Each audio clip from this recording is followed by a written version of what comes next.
Right now at 9, we'll tell you how one local church is kicking off the summer season with a fun Sunday service. Plus, we're going to head over to Arma for a little taste of Arma.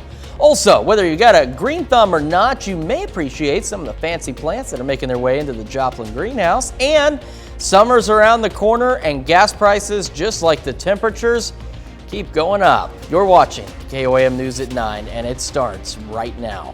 Thank you so much for joining us tonight. I'm Chris Warner. Central Christian Church kicked off the summer by having church service outside. This is the church's annual kickoff to summer. They have fellowship, worship, and of course, food. Hot dogs, hamburgers, drinks, desserts were offered by Pastor Hank's after Pastor Hank's message. The service was held for the church members and the community. People from the community come out, but it just seems like a good day or a good time of the year to just, like you said, kick off summer and get all together and just be in the outdoors, and something about connecting in the outdoors. This is the 4th year Central Christian Center has kicked off summer with their church in the park. Arma got a little taste of history today. French cookie lovers gathered to see demonstrations of this beloved treat made by iron molds. French cookie makers were so important that immigrants carried them to the United States. And community members shared some of their own family recipes and traditions. Don't those look delicious? And then, of course, at the end, they had a chance to taste these yummy French cookies. Food is a great tradition for generation to generation to generation. It's great to keep that part alive. So I did this presentation today just to remember that French cookies, the tradition that they have for us, the tradition we have of making the cookie iron in Arma. French cookie irons were immigrated and replicated to keep the tradition alive. As we mentioned, whether you got a green thumb or not, I certainly don't, you may appreciate some of the fancy plants that are coming into the Joplin greenhouse. The rare plant shelf is something that spawned out of the pandemic last fall. It's been steadily growing ever since. These items do cost a bit more. Customers are willing to pay, some selling out in a matter of hours, even with a $300 price tag. These plants, like the Pink Princess Philodendron, come from a distributor in Florida. Greenhouse makes cuttings, and those turn into a unique product this business is happy to provide. Being able to offer this selection in Missouri, in Joplin specifically, is a pretty big step. Like, you're not going to be able to get this stuff at Home Depot or Lowe's or like any of the other local garden centers, so I think it makes us pretty unique. Joplin Greenhouse has aspirations to eventually sell these rare plants online and even offer delivery. Grace's Faithful Creations hosted a paint party at Farm Market today. The women gathered to paint 3D lemon signs. Grace guided and gave tips on how to paint those signs, and of course, if you can't make it out, you can also have the kits mailed to you. I like to be able to share and teach other people. To me, painting is something that is forgivable. You can't mess it up, and it's relaxing. So I like to share that with other people, and I'm just blessed that God gave me this talent to be able to do that. If you want to find out more about Grace's Faithful Creations, you can visit our website. That's KOAMnewsnow.com. Cooler today as promised, but it was, well, okay, strike that. It was warmer today as promised. You know what I'm saying. Nick Kelly joining us. Yeah, but everybody knew, Chris, that it was drier today. Thank goodness for that. We needed a nicer day to wrap up the weekend. And in fact, just a little earlier, we were seeing still the sun setting nicely from 7th range line. 46 this morning. And despite some stubborn clouds, we did manage to hit the advertised high of 65 degrees this afternoon. The first round of clouds that we have pretty much all day long is pushed off to the east. However, our next storm system is beginning to emerge from the Great Basin or parts of the Pacific Northwest. That's going to start playing a role in our forecast during the overnight hours, where we'll see some cloud cover back on the increase. Just before the clouds can really thicken up, though, we'll drop back into the upper 40s for overnight lows. And with that system taking a little bit slower than originally anticipated, I think we'll be dry for much of the day, and maybe a few showers or storms sneaking into our western counties by late afternoon with highs near 65. But we've got mild temperatures and plenty of rain chances to track, and we'll see if any will be an issue for the upcoming holiday weekend. Here in a bit, Chris. All right, Nick, thank you. Well, summer's around the corner, and gas prices, just like those temperatures, and keep going up. Just a few days ago, average gas prices in the U.S. hit a new record high on Thursday, reaching $4.59 a gallon. Fox News correspondent Nate Foy is in New York City with the latest on the pain at the pump. AAA projects over 39 million Americans to travel for the upcoming holiday weekend on Memorial Day. 35 million of them are expected to drive, and they will be paying record or near record gas prices. The national average per gallon sitting at $4.59, but many are paying more, especially here in New York. This particular station charging $6.39 per gallon for regular and just a penny shy of $7 per gallon for Supreme. Now, I mentioned all drivers are getting impacted by this. Take a look at this map of the states that are getting hit the hardest. You see a cluster of states on the West Coast getting hit especially hard, as well as the Northeast. In California, the average price for gas is $6.06 a gallon. In Illinois, they're just 2 cents shy of $5 per gallon. Now take a look at how quickly prices have gone up. Again, according to AAA, in the past week, the average price is up 14 cents. In the past month, it's up almost 50 cents. And in the past year, prices are up more than $1.50 per gallon. So if you have a 15-gallon tank, that's $23 more every single time you fill up your car. Take a listen to impacted drivers. I usually used to fill up my gas for like $40. Now it's like $55, so it's really hard. I can't believe the way the prices has increased. It's really, impacting a lot. It costs over $100 to fill this van up, and, it's getting kind of tough. Also, according to AAA, for the first time ever this week, the average price for gas in each and every U.S. state is over $4 per gallon. And with summer travel demand up, prices are not expected to improve anytime soon. Again, 39 million Americans expected to travel for Memorial Day weekend. That's an 8% increase from last year, but still not quite at the pre-pandemic numbers that we saw back in 2019. We'll send it back to you. Again, that was Fox News correspondent Nate Foy reporting. We take this time now to honor one of our many four-state heroes. Carl Shaw Sr. served in the U.S. Army from 1969 to 1970. His hometown, Independence, Kansas.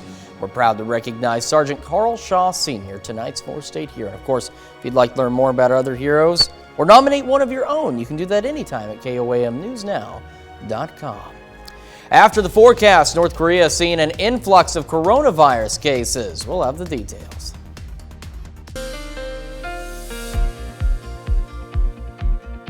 As advertised, we did manage to dry out so we could have a pretty good day to wrap up the weekend. This cloud cover was a little bit stubborn to let go, but after we saw at least some clearing late last night and very early this morning, another good round of clouds came on through, but we're getting rid of the last of those clouds. A little break in the cloud cover before more heads our way ahead of our next storm system coming in from the west.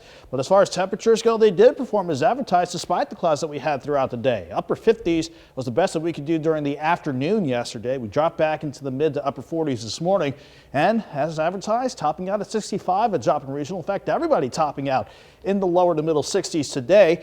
But with clear skies still out there, we've seen the numbers drop off quite a bit. Already at 55 at Joplin with an east breeze at 6 miles per hour. Everyone's sitting in the mid 50s now. And with some clear skies going into the overnight, we are going to drop back into the upper 40s this time around. I say that because we've got our next storm system at the surface out in the Rockies, and an upper level low also coming across the central northern parts of the Rockies. That's the next big player in our weather setup. So let's see how things play out on this latest future track forecast for you. Everybody is looking good to start the late night hours out. Mostly clear to begin the overnight. Then as we head toward morning, the systems out west actually take their time getting here. They're moving in a little bit slower compared to what we saw the other day. So we're going to keep things dry for the morning commute and with some cloud cover building in, but still we'll see lows dropping back into the upper 40s this go around. Mostly cloudy skies as we begin your Monday afternoon, but we'll still see temperatures right around 60, give or take a degree or so. Then as we head toward the late afternoon hours, everybody's mostly cloudy, and we're not going to rule out some isolated showers, even a couple of thunderstorms trying to sneak into our western and southwestern counties before the afternoon is all said and done. So with a bit of a delay in the rain chances getting here, we'll go from 48 in the morning to 61 by noon. Highs around Joplin topping out at 65. In fact, everybody should go into the mid-60s. Then we're going to see the better rain chances pick up going through your Monday night, going into Tuesday morning, and continuing with most of us, if not everybody, seeing widespread rain and storms. Certainly not looking at anything severe, thankfully, for Tuesday afternoon. The latest look at the future track as far as the rain amounts go. As we go into the heavier rain, the rounds of rain that we are expecting late Monday going into Tuesday at the very least, we could see not a lot for areas south and east of 44 to about a ½ inch to 2 inches of rain as you go northwest of the interstate. So we have to see how these rain chances pan out, because if we can't spread it out and if we get all of that at once, we may have some flooding issues to contend with.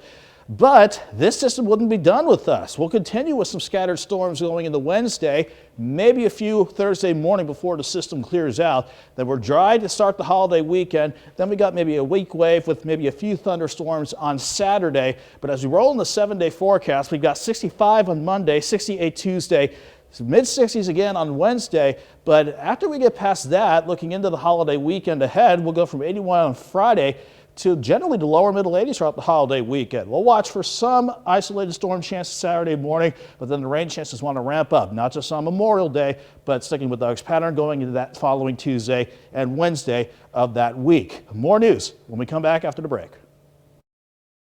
It is our tower cam of the towers, and the reason this is important is because we have a very big project going on here at KOAM. It's called the KOAM More Power Project. If you want to learn more about it, you can check it out anytime at KOAMnewsnow.com/power. North Korea is reporting a big jump in COVID-19 cases. The North says nearly 220,000 additional residents have had feverish COVID-like symptoms. So far, the North has reported almost 2.5 million likely coronavirus infections since the outbreak began late last month.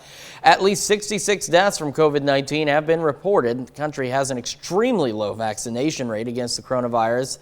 Health experts believe the North may be fabricating numbers since it lacks adequate testing capability. President Biden has again offered to send vaccines directly to North Korea or through China to help the country deal with the massive outbreak. President Biden made his offer during his visit to Seoul, South Korea. COVID-19 cases on the rise here at home. According to data from Johns Hopkins University, cases in the U.S. have passed 83 million on Saturday. The data also reported more than 1 million deaths. The rising cases come as the Centers for Disease Control and Prevention has began recommending a third dose of the Pfizer vaccine for children ages 5 to 11, with the CDC recommending a third dose of the Pfizer vaccine for those children. An existing drug is giving hope to those with spinal cord injuries for less pain, inflammation, and more movement. Some researchers from a university in England are experimenting with an existing drug by AstraZeneca called AZD1236 that shows blocking of inflammatory responses in spinal cord injuries and possibly allowing more flexible movement. Animal experiments resulted in 80% conservation in nerve function and improvements in sensation soon after injuries. There are not current treatments to repair nerves after spinal cord injuries. Well, could global warming be cooling down your sleep? A new study says yes. Scientists from a university in Denmark say rising temperatures worldwide are causing people to lose roughly 2 weeks of sleep yearly. Analysts studied more than 47,000 people with wristbands to track sleep and compared against climate data. The study says the elderly were 2 times more affected than middle-aged people. Lower income people and women also made the list of the most impacted. Well, still ahead. The Air Force getting involved in the ongoing baby formula crisis. I'm Lucas Tomlinson in Washington. I'll have the details coming up. Meta is shutting down abortion conversations among workers. Tech company's Vice President of Human Resources, Jane Gale, has told employees not to have abortion discussions on internal tool workplace. Gale says workers are not to have opinions or debates about abortion's moral positions or availability or rights and other aspects over worries about hostile work environment appearances. Employees say topics like Black Lives Matter, immigration, and transgender issues can be discussed, but abortion creates a policy clash. Family Dollar shutting down a distribution facility following infestation problems. The business has closed down its West Memphis, Arkansas distribution operation after federal health officials found rodent infestation that may have led to possible product contamination. The facility employed more than 300 workers who will lose their jobs in July. The FDA found more than 1,100 dead rodents in the facility after an inspection. The infestation caused the recall of several products, including drugs, medical devices, cosmetics, and dietary supplements. Google adds a new security layer for customers as it replaces an old instant messaging service with a new one. The search engine giant will show signs cautioning chat users of possible phishing and malware attacks from personal accounts. New banner makes the user aware of suspicious links which could potentially contain phishing sites designed to steal personal information. The new protection layer for chatting comes as Google discontinues Hangouts and installs Google Chats as its instant messaging service. Two online and mobile payment systems say they're hiking user fees. PayPal and Venmo will surge their instant transfer fees for customers and sellers. Both companies will now charge a 1.75% instant transfer fee with a 25-cent minimum and $25 maximum fee. PayPal business users will now pay a 50-cent minimum fee with no max fee cap. Standard bank transfer fees will remain free, but take 1 to 3 days for that transfer to complete. PayPal says its increased fees are in line with provided value for the service. An Air Force cargo plane filled with baby formula from overseas landing in the United States today. It's the Biden administration's latest effort to address the ongoing shortage that has parents of newborns worried. Fox News correspondent Lucas Tomlinson has that story. The first shipments arriving Sunday in Indiana from Operation Fly Formula, part of the White House's plan to address the dwindling supply of baby formula across the country. Last week, the president invoked a Cold War-era law to get the military involved in addressing the crisis. Agricultural Secretary Tom Vilsack was on hand, as 39 tons of specialty formula brought in from overseas were offloaded from an Air Force C-17 cargo plane. It's enough to fill 500,000 bottles for hungry newborns. It would take approximately 2 weeks for the normal commercial process to work. As a result of the United States military's involvement, we're going to get this here in a matter of days. And a matter of days means a lot to the moms and dads who are worried. The current shortage brought on after the nation's largest formula manufacturing plant was forced to shut down in February, citing safety concerns. It's set to be back up and running this week, but it could take up to 2 months for that product to hit the store shelves. Just 3 companies produce around 90% of all formula in the United States. The president's chief economic advisor says that's a problem. We need more competition in this market. We need more companies providing their services, and we need to make sure that we never put ourselves in a situation where private sector supply chains can create such risk for American families. Congress is scheduled to hold hearings on the crisis this week. In Washington, Lucas Tomlinson, Fox News. Up next, a very big clock has gotten some very big renovations.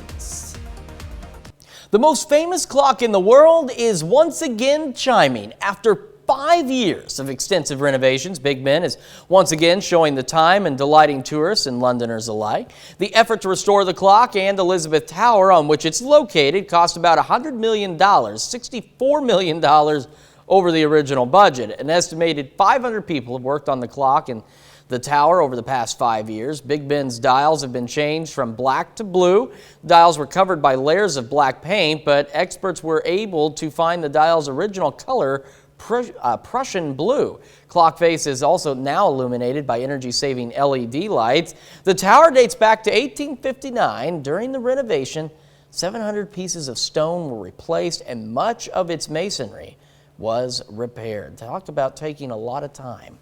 Coming up, the Taliban have made a new requirement for female TV reporters, and a Florida man shoots himself by accident. We have more.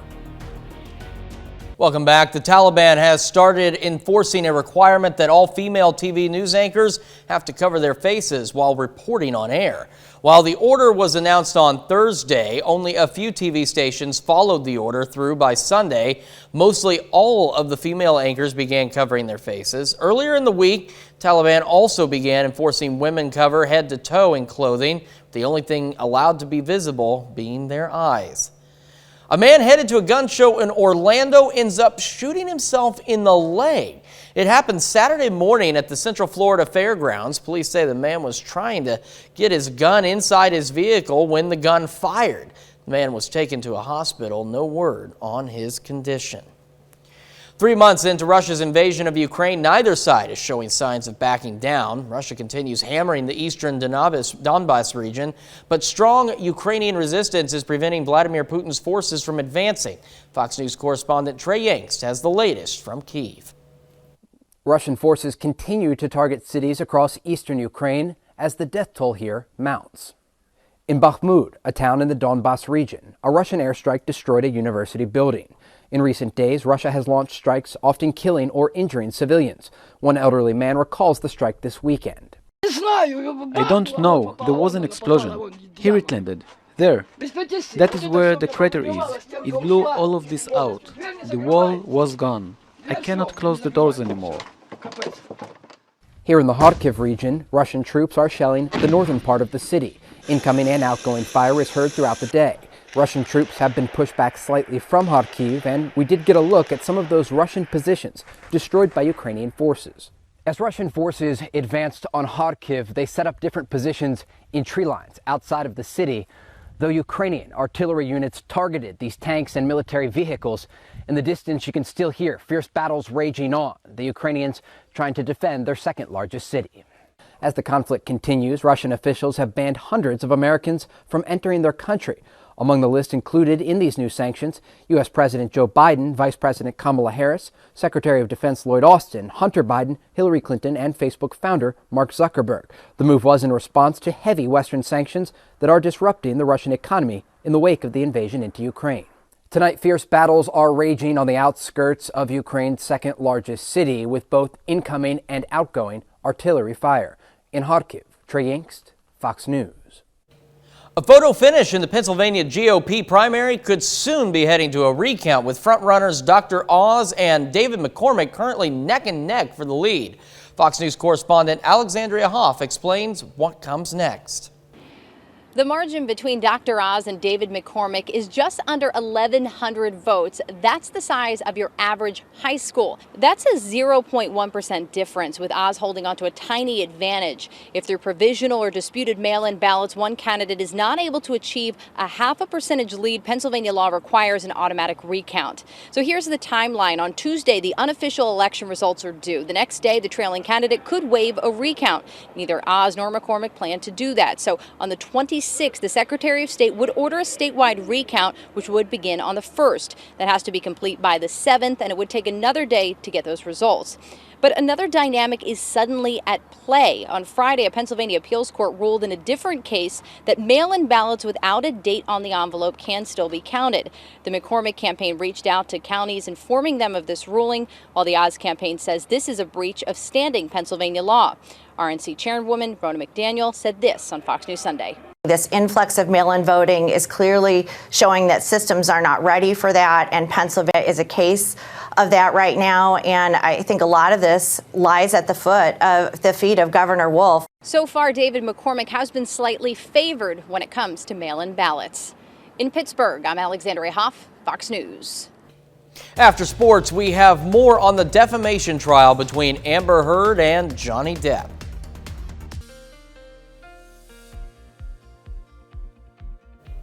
We kept things nice and quiet for today, thankfully, after we got rid of the last of the stubborn rain showers the other day. But the cloud cover was a bit of a different story. We saw some partial clearing late last night, very early this morning, and then a quick little influx of mostly cloudy skies through the morning hours. But Mother Nature finally got the hint, and as we advertised, the cloud cover gradually went mostly sunny as we went throughout the course of the afternoon, and looking good for now with mostly clear skies out there to continue our Sunday evening. But temperatures got a bit of a rebound, even with the cloud cover we fought during the day. We had upper 50s yesterday afternoon, if you remember how chilly it was after the rain and the storms and the stubborn clouds the other day. Mid 40s this morning and back to 65 at Joplin Regional at the peak of the heating today. But with clear skies still out there and after sunset, temperatures have been cooling off quite a bit. We're at 55 in Joplin with an east breeze sitting at 6 miles per hour. Everybody underneath these mostly clear skies are sitting in the 50s right now.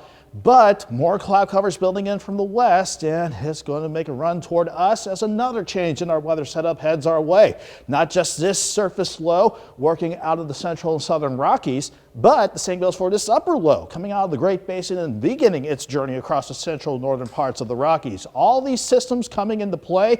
Let's change our weather up once again with, believe it or not, more rain chances knocking on the door. At least we're keeping things quiet for the course of the overnight.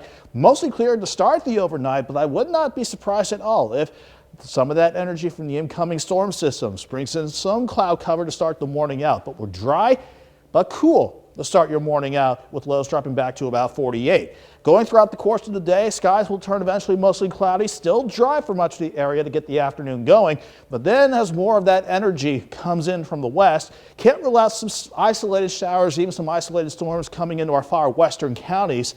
Otherwise, we'll see temperatures top out where we topped out at today. 48 in the morning, 61 by noon, topping out at 65 and Joplin with an east breeze during the day at 5 to 15. In fact, everybody tops out in the mid 60s before the rain chances really ramp up and march across the area late Monday night through Tuesday morning and even at times during the day on Tuesday. And despite all of that, we're going to see temperatures hold in the mid and even upper 60s for Tuesday.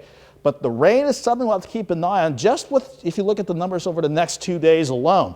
While most of us will be dry during much of the day Monday, as soon as we see the better rain come in Monday night through much of Tuesday, anywhere from 1/4 of an inch from Table Rock Lake to 1 to 3 inches across the rest of the area. So if we can't spread these numbers out, we'll certainly have to keep an eye out for, at the very least, minor flooding concerns as this storm system slowly moves along. We're going to keep rain in the forecast Wednesday, maybe a few lingering showers or storms Thursday afternoon, but we're drying out Friday, and with that returning jet, it is going to mean a warm holiday weekend lined up for us. 65 for your Monday, 68 Tuesday, 66 Wednesday. Then once we get past 71 on Thursday and that storm system finally clears out, we're mainly warm for the holiday weekend. But I want to keep an eye on some isolated storm chances Saturday morning, but the better chances for any rain or storms comes in on Memorial Day and that following Tuesday and Wednesday. Something we'll keep an eye on in the days to come. Coming up in sports, Crowder aims to keep their season alive against Delgado, and Diamond is preparing for state semifinals. Danny Tercer will hear from the team next. The Rough Riders season is on the line today. Crowder faces Delgado for another shot at the district championship. The winner advances to the JUCO World Series. Crowder cruises on through 9-1 victory over Delgado. Josh Patrick doubles twice, drives in 2, and scores twice. Riley Hunsaker gets the win. The Rough Riders claim their second straight district title and are headed back to Grand Junction. The Diamond Wildcats have made it to the Class II state semifinals for the second straight year. The Wildcats returned 7 starters from last year's Final Four team. A more experienced Diamond will face Kennett on Monday in the semifinal. Last year, both teams saw their season end in the semifinal round. They met in a consolation game which Kennett won 6-2. So these two teams have some history. The Wildcats are hungry for revenge and feel more prepared for the pressures of the tournament this time around. So last year we were nervous because it was our first time ever, but we've worked really hard this year to be strong and know that we're going to come back to the Final Four, and we're just really working on mentally how we're going to prepare, and we're going to come out strong with our defense and hitting. We're feeling really confident. We played Kennett last year and we lost to them, and we want revenge. We're ready to go and get it. In the Class I state tournament, Jasper is still competing for the title. The Eagles will play in the state semifinals for the first time in program history, facing Holcomb on Monday. Holcomb is 26-6, and they made it to the championship game last season. Jasper, though, is red hot right now. They've outscored their opponents 37-5 this postseason. They work hard in practice and do things well and are very coachable. I told them at the beginning of the season that they need to be prepared to go to the Final Four, and I don't think one of them believed me. And throughout the playoffs, they've really gained a lot of confidence because of the way we've played. We've played really well since districts, and I'm pretty proud of them. Early start for the Cards as they go for the sweep over the Pirates. First inning, Nolan Gorman drops one into deep center. It's his first major league RBI. A bit later, Brendan Donovan finds the same spot. Double scores 2. Cards up 7-0 in the second. Keep 'em coming. Albert Pujols launches it into the stands. Solo shot. And he does it again in the 9th. 3-run jack off a Pittsburgh position player. Worth mentioning that Yadier Molina pitched today as well. He didn't do so hot. But anyway, all 10 batters in the Cards lineup record an RBI. Wild game. St. Louis stops Pittsburgh 18-4. Royals host the Twins this afternoon for the series finale. Brady Singer really good on the mound today. 2 strikeouts here in the early going. He pitches 7 shutout innings. Meanwhile, offense doing their job. Andrew Benintendi lines one to left. Base hit scores Nicky Lopez. Royals on the board. Later, bases loaded. Carlos Santana doubles in the gap. Bases clear. 5-0 Royals. But in the 8th, it all starts to fall apart. The Twins erase a 6-run deficit. Then Gio Urshela hits a tie-breaking RBI single. Minnesota with the huge comeback today. 7-6, Twins win. That's it for sports. We're back after this. A neighborhood in Brooklyn, New York celebrates a homegrown star who's a hip-hop legend.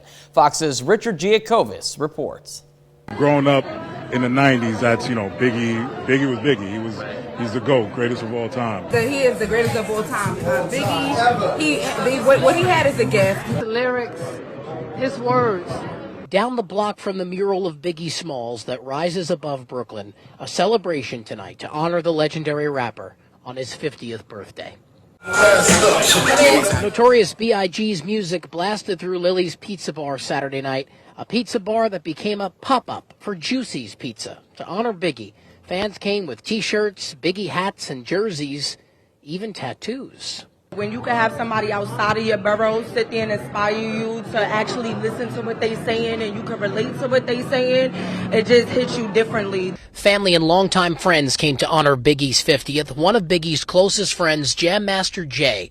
Tonight, his daughter Tyra telling us what her dad would have thought about when it came to events like these to honor his best friend Biggie. This is another great, pivotal, iconic moment for hip-hop. What it's all about, just advancing the culture. Fans, though, are the most important part of this night. They remember the history and the legacy Biggie left through his lyrics. Fans like Errol Brose, who is teaching his 12-year-old son Tyler why the notorious B.I.G. is simply the GOAT. Biggie's music is transcendent. Like, you could pop it in today, it sounds like it came out last week.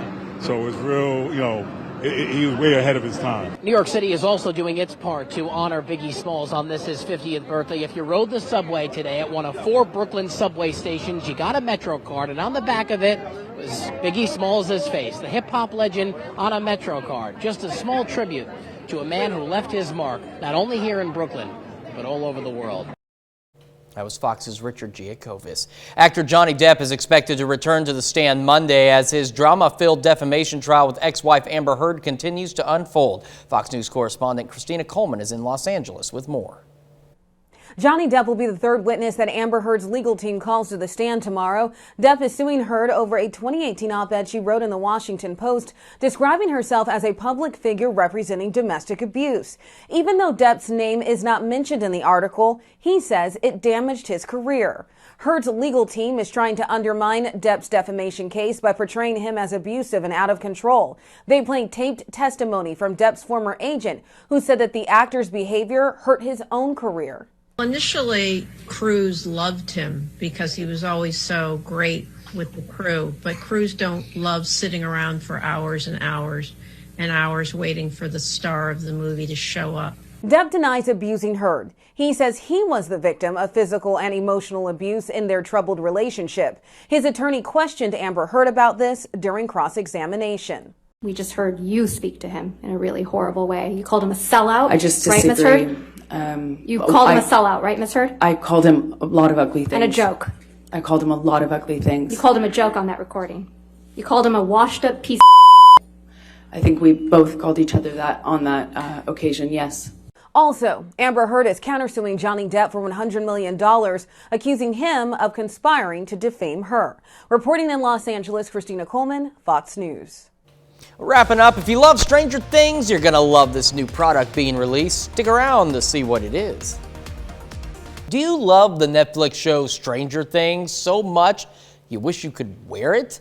Guess what? Now you can. The hit series is out with its own makeup collection thanks to a collaboration with MAC Cosmetics. The MAC X Stranger Things collection launched on May 15th. It's all about the 80s, featuring vintage-inspired glam elements that pay tribute to the era the series is set in. There are 2 sets of makeup in the collection meant to let you recreate the show's themes. The softer, lighter set invokes life at Hawkins High. The darker set reflects the show's alternate dimension called the Upside Down. Now, both sets have blush, lip gloss, makeup brushes, and an eyeshadow palette. I put on makeup for this newscast. I'm not so sure that I would necessarily need to wear makeup that had particular light themes to them. But you never know. But if you are into Stranger Things, you now have something you can do for a little cosplay. That's going to do it for us tonight. We're going to see you back here next weekend. Of course, we've got the morning show at 7 a.m. And thank you so much for making us part of your night.